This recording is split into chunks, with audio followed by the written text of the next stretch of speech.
Assalamualaikum warahmatullahi wabarakatuh, saudaraku seiman dan seakidah.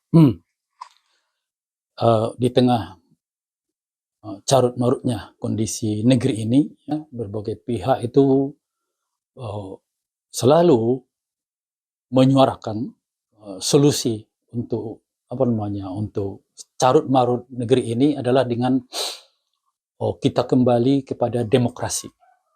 Ya.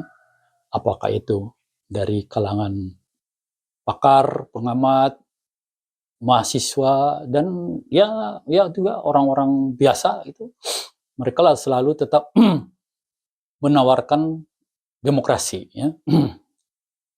Nah, padahal sebenarnya kita tengah berdemokrasi, ya. Tapi menurut mereka demokrasi kita ini sudah diselewengkan, ya. Bukan begini semestinya demokrasi itu.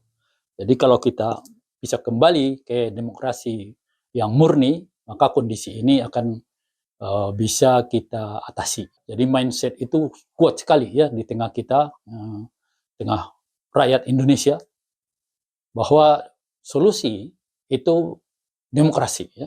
Kita itu sudah terbungkus dengan kita di dalam sebuah kardus yang namanya demokrasi, ya. Kita itu ngobrol di dalamnya itu tidak pernah kita lagi mencoba keluar dari demokrasi itu untuk mencari solusi. Nah, begitulah, ya, kondisi kita saat ini. Dan apakah benar demokrasi ini adalah sesuatu yang baik atau mungkin ini sesuatu yang buruk, ya. Jadi kalau kita bertanya kepada pihak ini tentang demokrasi, saya rasa mereka akan menyampaikan demokrasi itu dari sisi baiknya dan mereka menyembunyikan sisi buruknya. Sehingga itulah yang kemudian yang masuk ke tengah-tengah masyarakat, ke tengah umat Islam, kebaikan demokrasi itu. Sisi buruknya itu nggak disampaikan. Kalau disampaikan takut nanti muncul penolakan lebih kuat. Saya berbincang-bincang dengan pihak, ya, yang saya anggap ini adalah pihak yang bisa dipastikan kenetralannya ketika dia ditanya tentang demokrasi dan ditanya tentang berbagai hal, ya. Nah, itu dia, siapapun bisa kita jumpai, ya. Ini bukan saya saja yang bisa berbicara dengannya, semua kita di sini bisalah. Dia itu di Meta AI yang terdapat di WhatsApp kita, ya. Dan ini sudah banyak digunakan orang, ya. Terlepas dari masih ada kekurangannya, dia sudah cukup objektif dalam melihat berbagai hal. Saya sendiri sih sudah tahu, ya, sudah tahulah apa-apa saja keburukan-keburukan yang ada dalam demokrasi, sudah tahu, ya. Dari A sampai Z saya sudah hafal semuanya itu. Tapi kalau saya bilang sendiri nanti, itu kan karena kamu Islam, karena kamu Muslim. Makanya saya coba sampaikan apa pendapat dari Meta AI. Ketika saya tanya, apa keburukan demokrasi? Wah, luar biasa. Banyak sekali keluar. Banyak sekali keluar. Dan itu semua, keburukan itu terjadi saat ini di negeri ini. Sehingga kita bisa melihat bahwa keburukan yang terjadi di negeri itu sumbernya itu demokrasi. Demokrasi itu bisa berubah menjadi otoriter, ya, dan dibikin contoh-contoh Hitler, contoh lagi Mussolini di Italia, dan kemudian contoh yang mengejutkan disampaikan di situ, Erdogan.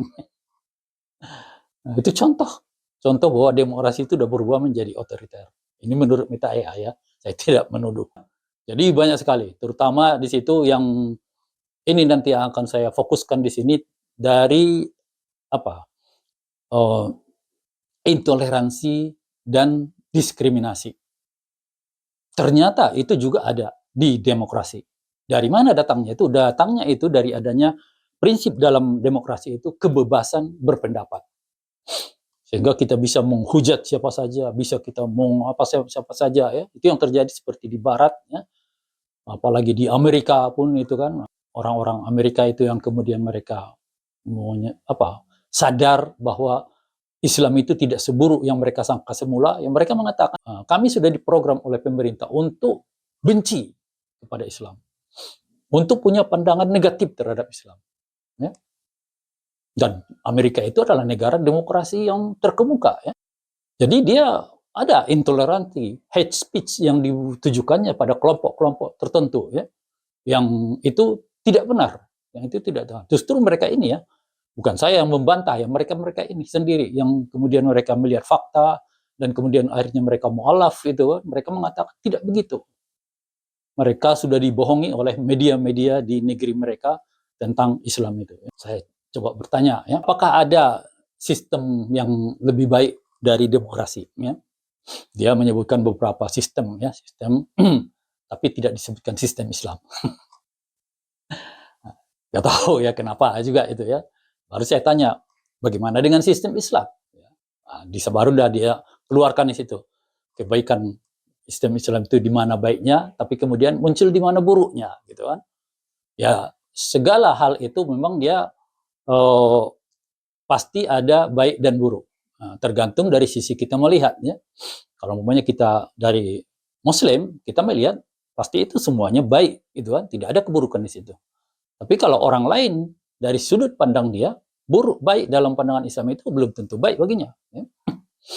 Nah, salah satu yang dikomentarinya situ bahwa kalau dia dalam sistem Islam itu ada dia intoleransi dan diskriminasi. Tapi yang dibentukkannya, dicontohkannya situ intoleransinya adalah adanya pungutan jizyah. Ya, kita tahu pungutan jizyah itu pungutan yang kalau di dalam negara Islam akan dikenakan kepada orang-orang yang bukan Islam yang menjadi warga negara. Jadi itu bentuk apa namanya pungutan yang berbentuk diskriminasi menurutnya. Ya. Kemudian tadi itu ada lagi dia pembatasan, ya pembatasan mereka itu yang bukan muslim itu dia ada posisi-posisi jabatan yang di dalam pemerintahan yang mereka itu tidak. Nah kemudian saya tanya ya, kalau saya melihat dari intoleransi dan diskriminasi yang disebutkannya itu, saya melihat di situ itu intoleransi dan diskriminasi bukan karena intimidasi, bukan karena kebencian. Beda kalau umpamanya kita melihat intoleransi dan diskriminasi yang terjadi di dalam demokrasi, itu sampai ke kebencian. Kita lihat seperti di Barat, ya kebenciannya itu mengerikan ya, sampai kemudian kitab suci agama lain pun bisa mereka bakar. Ya. Kemudian nabi dari orang lain yang mereka itu mensucikannya, memuliakannya, mereka hina dan segala macamnya. Ya. Belum lagi muslimah yang memakai pakaian menurut pakaian menurut ajaran Islam itu mereka cela, mereka ini bahkan kadang-kadang mereka renggut darinya, ya berdibukanya, mereka paksa buka, tidak mereka bolehkan masuk sekolah kalau pakai itu dan segala macam ya. Itu dia kebencian. Ketika saya tanya itu kepada Meta AI, dia mengatakan benar katanya bahwa intoleransi dan diskriminasi yang muncul di dalam sistem Islam itu bukan karena kebencian dan bukan intimidasi. Tujuannya adalah untuk keadilan dan kesetaraan. Beda dengan dengan yang di demokrasi itu dia kebebasan berpendapat ya. Sehingga setiap orang itu bebas berpendapat, kemudian terjadilah pertikaian di antara mereka ya. Ketika kebebasan pendapat yang si anu ini akan mengganggu bagi si B dan itu ya.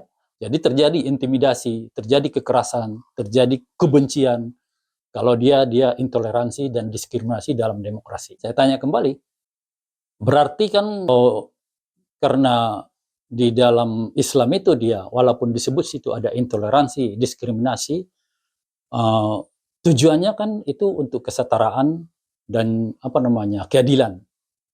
Mana yang lebih baik ini daripada intoleransi dan diskriminasi yang berdasarkan kebebasan berpendapat tadi. Ya. Dia mengakui ini lebih bagus ya dalam Islam itu lebih bagus karena dia dampaknya itu dia kepada orang itu dampak negatif kepada orang-orang itu dia bisa diminimalisir karena intoleransi dan diskriminasi dalam Islam itu tidak sampai orang teraniaya, ya. Tidak terintimidasi pun tidak ya. Hanya mereka ada pembatasan-pembatasan secara hukum aja, undang-undang. Ketika dia mengatakan bahwa Islam itu memang dia bisa meminimalkan dia dampak negatif kepada orang, walaupun di situ ada intoleransi dan diskriminasi, Ini masih apa dia? Masih muncul di bawah disebutkannya bagaimanapun ini tidak boleh ada. Wah, makanya kemudian saya tanya, bukankah naif kalau kita mengharapkan ada sebuah sistem di mana di situ sama sekali tidak ada ditemukan intoleransi dan diskriminasi. Dia jujur mengatakan benar, memang naif gitu, naif ya. Kalau kita mengharapkan ada sebuah sistem yang di dalamnya tidak terdapat intoleransi dan diskriminasi, ya. Karena dia tadi itu sudut pandang intoleransi dan diskriminasi itu kan tergantung dari orang yang melihat. Bisa saja maksudnya kita itu bukan itu, tapi mereka merasa ini intoleransi, ini diskriminasi. Kemudian saya tanya, ya, kalau memang tidak mungkin kita temukan ada sebuah sistem yang di dalamnya tidak terdapat intoleransi dan diskriminasi, bagaimana menurutmu? Ya, lupakan dulu pandangan manusia. Menurut kamu yang bukan manusia, mana sistem yang lebih bisa meminimalisasi dampak negatif walaupun disebutkan ada intoleransi dan diskriminasi dalam sistem itu antara sistem Islam dan sistem demokrasi? Jawabnya tegas, Islam. Jadi berpikirlah dengan cerdas. Assalamualaikum warahmatullahi wabarakatuh.